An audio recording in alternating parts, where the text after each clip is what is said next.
Layer 2 of the definitive group lore Iceberg. Shall we begin?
Terraria was a game played primarily by Drip, Piss, and D3. Not to be confused with two-dimensional Minecraft, it is an action-adventure game set in a 2D plane, where we explore a 2D world, build 2D bases, talk to 2D people, chop 2D trees, and slay 2D bosses. The game comes with mod support, and its community has taken advantage of that to the absolute fullest extent. And it is because of that last point that these three group members have played it so much, at least as a group with varying success. Some playthroughs they start and get till the end, sure. Other times the run dies for whatever which reason, from lack of interest in the later half of the game, or getting distracted by other things, or not even getting around to starting them at all. As we know from the past, that's okay. As with other frequently played games, plenty of memories were made here, making it a welcome addition to the lore nonetheless. Also, some speak of a time when Ollie tried the game for a very brief but very distinct amount of time. As for the specifics of what happened, we'll never know, other than Piss and Drip having him play Calamity on his first playthrough. In current year, the memory of this game is more of a relic than anything else, but ideas of starting another run have been floated around by a couple different people. Will they ever truly play Tmod again? Only the primordial sands of time will tell.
Wrong, try again. Wrong, try again.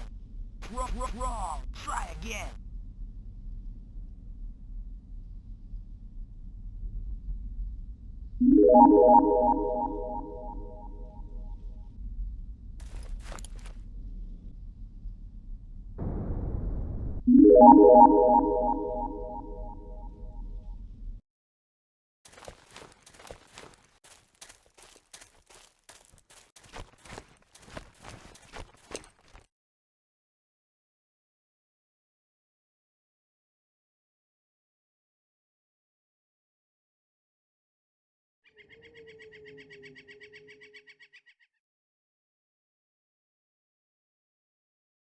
Iceberg version 1 was an earlier iteration of the iceberg covered in this video.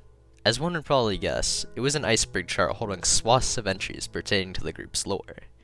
Grouped into 8 layers, the entries discuss roleplays, inside jokes, and ideas and concepts that have had staying power in the group's time together. You have classics such as Skinwalker RP, The Beacon of Hope, The Stubbornly Insistent Windows 7, Generation Zero, and even The Tribal Crazies. Other entries are less orthodox, and the lower layers were theories, founded on thoughts long forgotten. The only proof of their existence is in the iceberg itself, and only a very small amount of entries were ever explained. Whatever meaning some of these ideas may have held have been lost to time. Luckily, that may no longer be the case. Will some determined soul shine new light and give these thoughts the elaboration they deserve? We'll certainly see. We will certainly see.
Who the hell are you? I Am your stream of consciousness, of course. Right. What? Nothing. Is something wrong?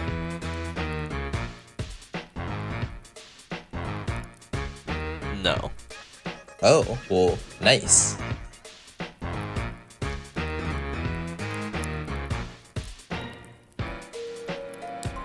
So, are you gonna play the video?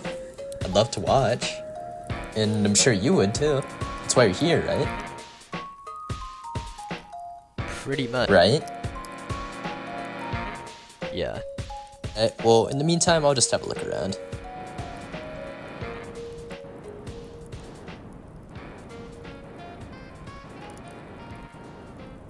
It's dark in here. I'm ready when you are.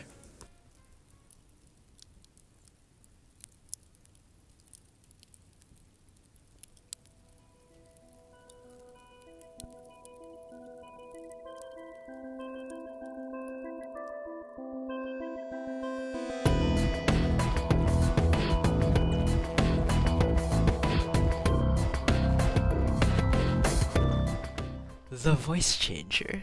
The angel on the shoulders of all in the same VC as Drip. The term is self-explanatory. It's a voice changer used by Drip in particular. I'll let you picture a scene. You join VC, and 9 times out of 10 you usually find him rocking a voice pitch a lot higher variety. Trust me, dog. This shit is the balls, dude. This shit is the balls, dude. Of course, that's on most days, but not all. Occasionally you hear something even more unique, like something musical. Send another recording. Send another recording. Or in a pinch, even tactical. Metal, clip that. Poor fellow. Whatever the case, this characteristic of his came about, for the most part, out of nowhere. His voice kind of just asserted itself one day, and that was life from then on. Oh, yeah, and he uses voice mod to do it. Or at least, I think he does. Unless this whole time his voice was just doing that.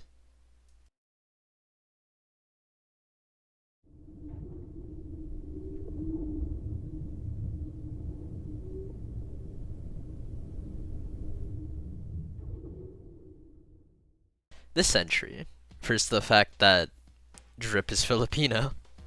Indeed, he hails and has hailed from the island nation known as the Philippines. You know, left side of the Pacific, occasional monsoons, Diniguan, things such as. This is one of those little fun facts about a member of the group that is sometimes surprisingly relevant. One could probably count on more than one hand the amount of times Drip game with us in the middle of a crazy thunderstorm, the wind raging outside his window and his dog by his side amidst the chaos. Truly, dedication we can all appreciate. And, following the natural order, him being Filipino means he has plenty of his own personal lore, which we needn't get into here. For all we know, the knowledge of it that the rest of the group possesses is only the tip of his own personal iceberg.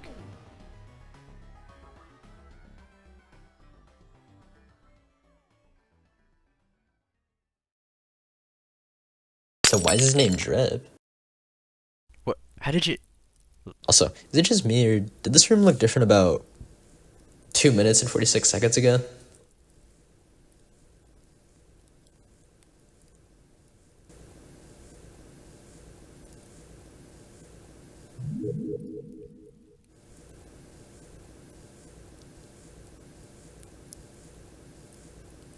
Whatever. Look. I'll start it again, and maybe we'll find our answer. Alright? Alright.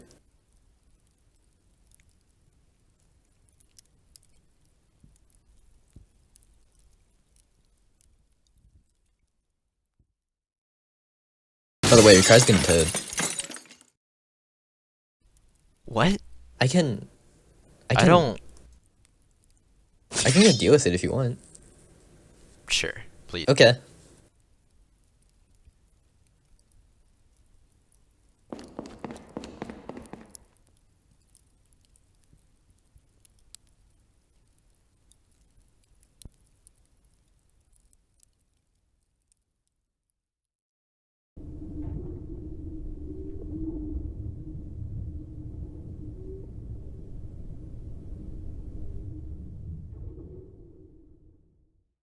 Too stubborn to use Discord? We certainly were. For the first 3 or so years of our collective time together, we insisted on using Steam Chat as the only form of consistent communication. And all of its message deleting, non-video file support. Oh, I guess it does. Huh, pretty cool. It's the reason why you're just going to have to trust me on a lot of this, because there's just no way to access that time in our history. And I'm just going to have to trust that I'm remembering, right? But you couldn't really blame us, considering we never talked to each other in voice for 3 years either. We'll get to that.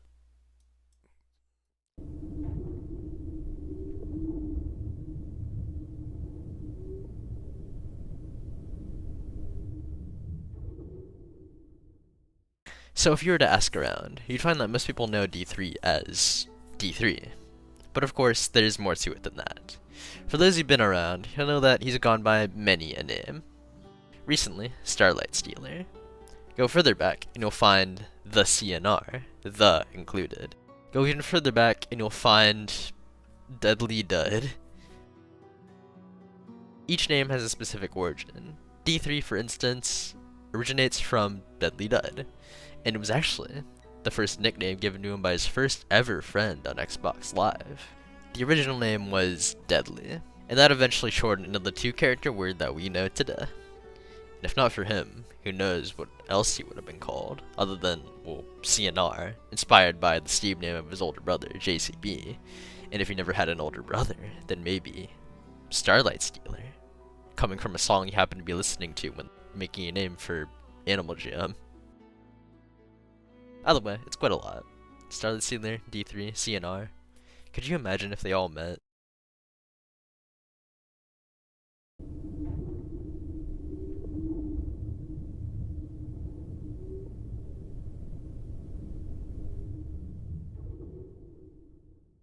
Strategy game events refers to a little creation belonging to Allie. In particular, there are spontaneous little goings-ons taking place in the Paradox interactive games City Skylines and Hearts of Iron 4. The events themselves are centered on political bodies like countries, cities, or armies, all of which controlled by any member of the group, with Ollie being either another participant, the host, or both. All of this originally started with just City Skylines, with little questions sent in the group chat here and there.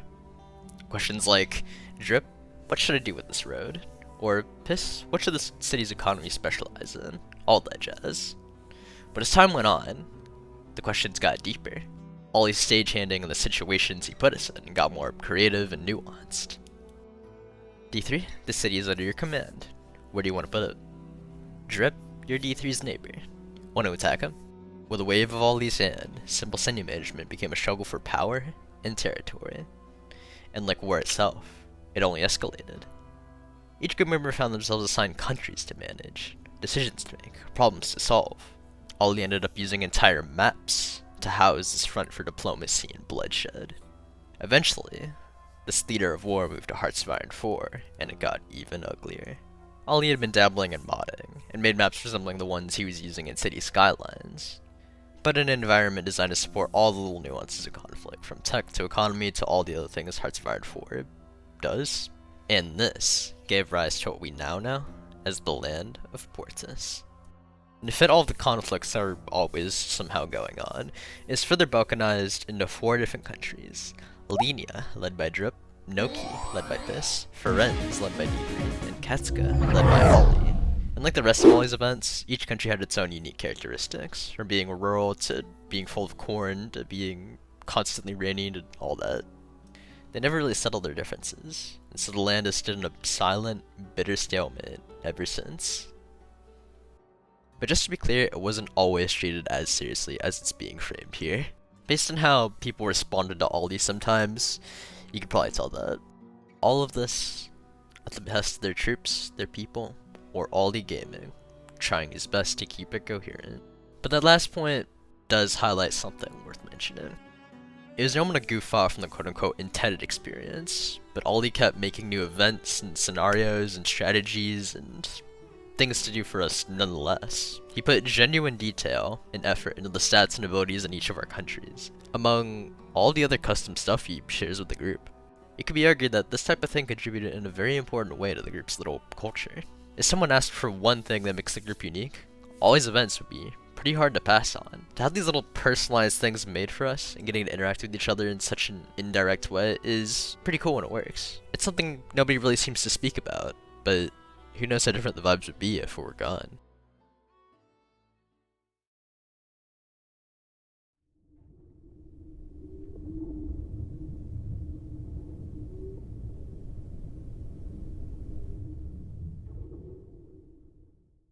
If you've ever played a game with Piss, you know that his playstyle is unique, to say the least.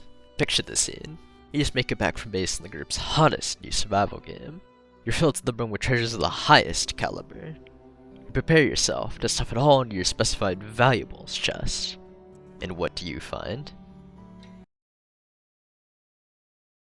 Ah, of course, you say.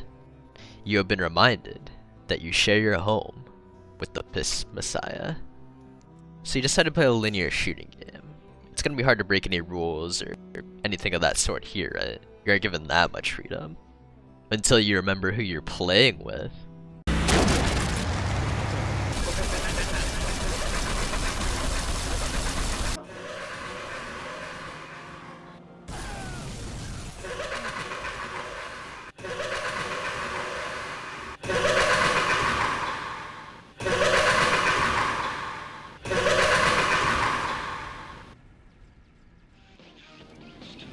We're going.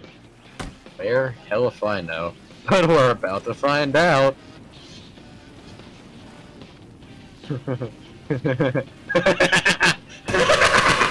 So then you decide to get back in a survival game. You feel like building? I hope so, because you'll be the one to gather wood for the group's next mega mansion made entirely from a forest of logs. But here's the thing. Is this really time poorly spent? This quirk of his is the reason why playing with him is always so memorable. It's because of the different ways in which we want to approach these things that we get to actually engage with the cooperative parts of co-op survival games. If we want to get anywhere, we have to find ways to make things work together, whether we like it or not. And hey, all the while, you can guarantee you'll be living somewhere nice.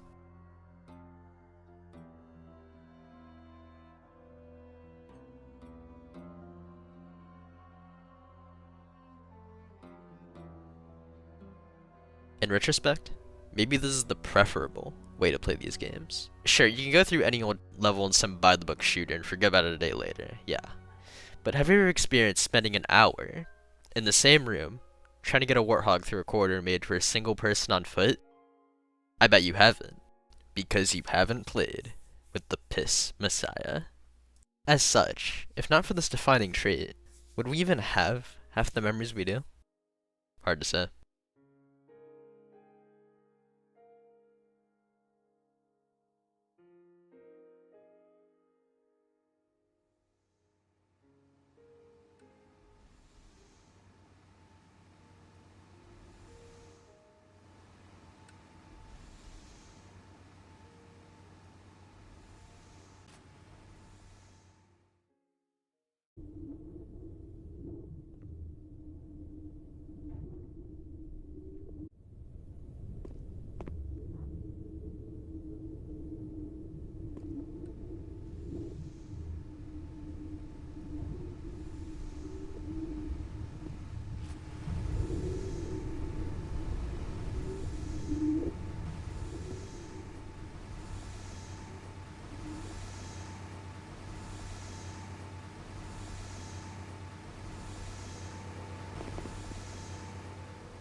Anarchy done right, baby. Man, that ruled. Oh, show's over? Dang. Whatever. Aren't you getting in? Jeez, you got places to be, right? I'll call shotgun, by the way.